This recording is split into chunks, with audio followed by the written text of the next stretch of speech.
first time in my life, I rest at peace tonight. For the first time, I have Jesus. Now I have been set free. He took those chains from me. I am redeemed. I have Jesus. I have found heaven's door. I've never felt such joy before. Ooh, I have Jesus.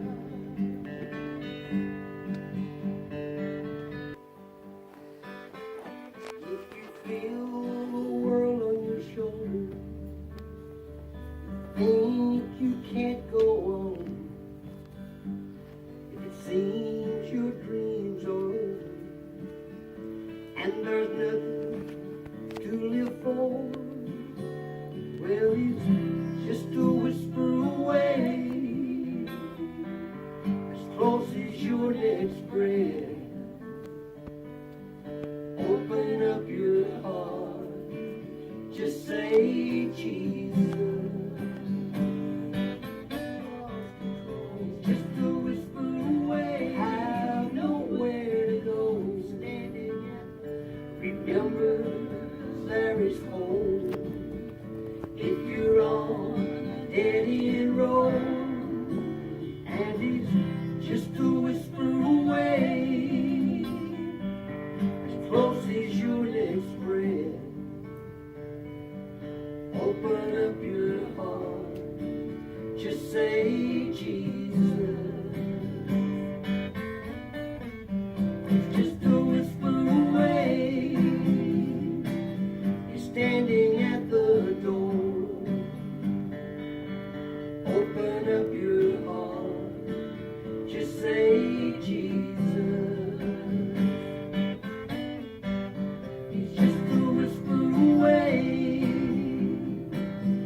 Standing at the door.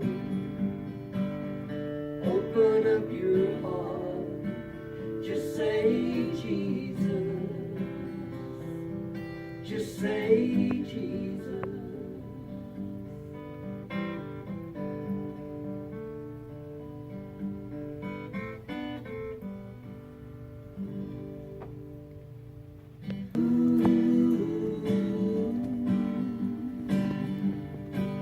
Jesus said he would never forsake you. He sent the comfort to lead and guide. Then he went to prepare a home for me in a city that shines somewhere beyond the sky.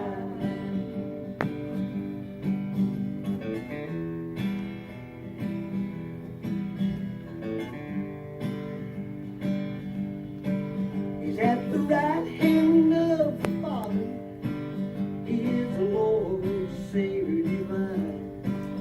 One day He'll bring God's children there to that city that shines somewhere beyond the sky.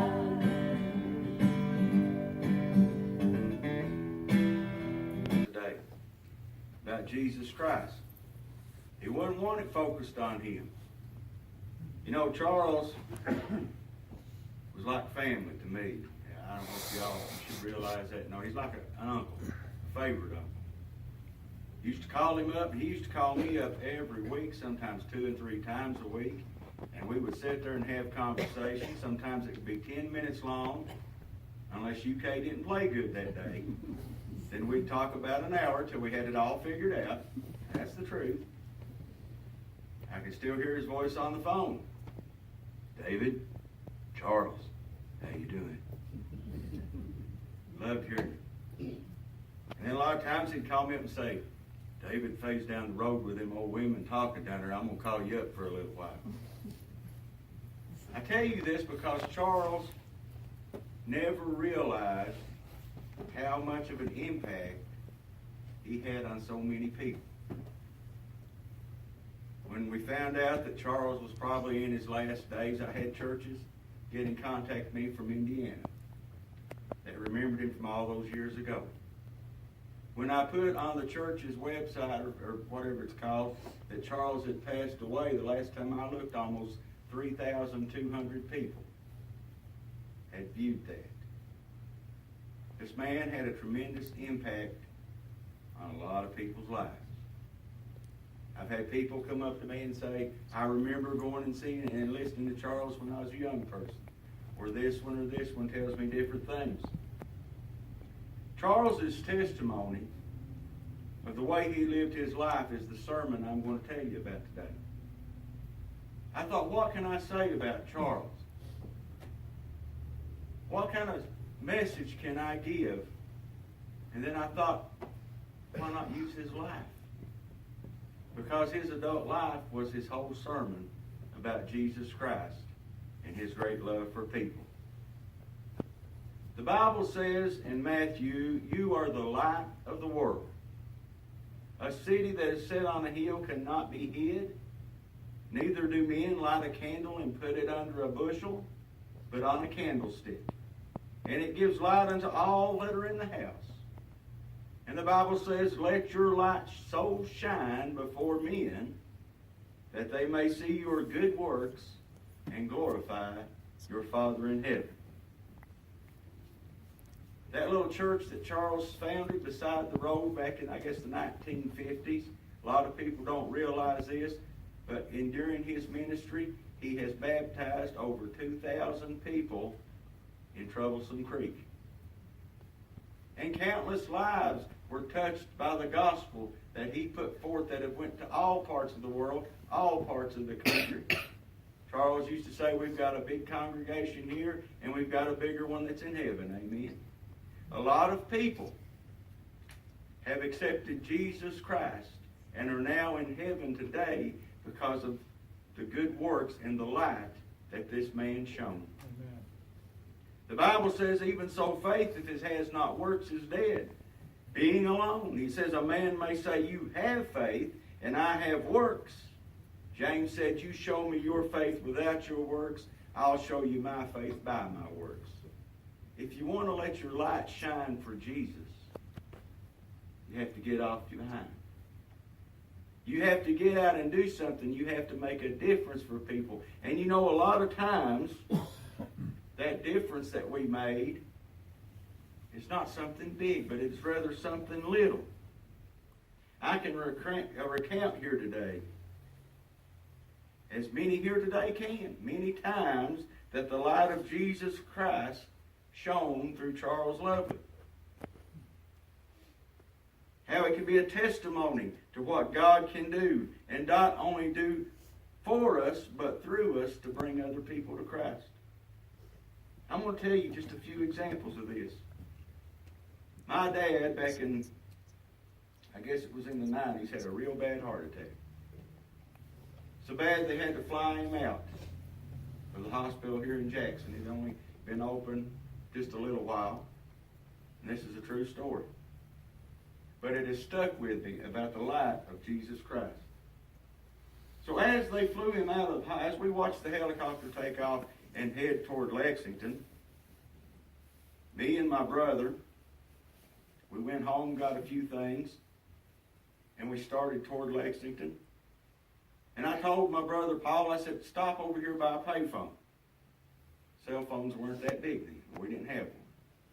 So I got on that payphone and I called, and the person I called was Charles. And I told him about what was going on and everything. And this was probably around 10 o'clock at night. And I said, Charles, I don't want you to do nothing. I just want you to pray for Dad. Because, you know, the Bible says the fervent, effective prayer of a righteous man affecteth much. Charles was a righteous man. I knew that he could talk to God, and God listened. And God listened to every one of us, too. So I said, Charles, he said, now, David, it's late. He said, I'll be over there first thing in the morning to see how everything's going. I said, fine, Charles. That's what I want you to do. Just pray for Dad. We're going to pick my sister up in Moorhead. We're coming down there. I'll see you in the morning. So we went to Moorhead and we went on toward Lexington. By the time we got there, it was about midnight, maybe a little bit later. Went into Central Baptist emergency room, asked the lady at the desk, said, we're down here to look for Reed Haddix. Can you tell us where he's at and what's going on? She said, he's in so-and-so floor and so-and-so room. This is his condition. And then she said something.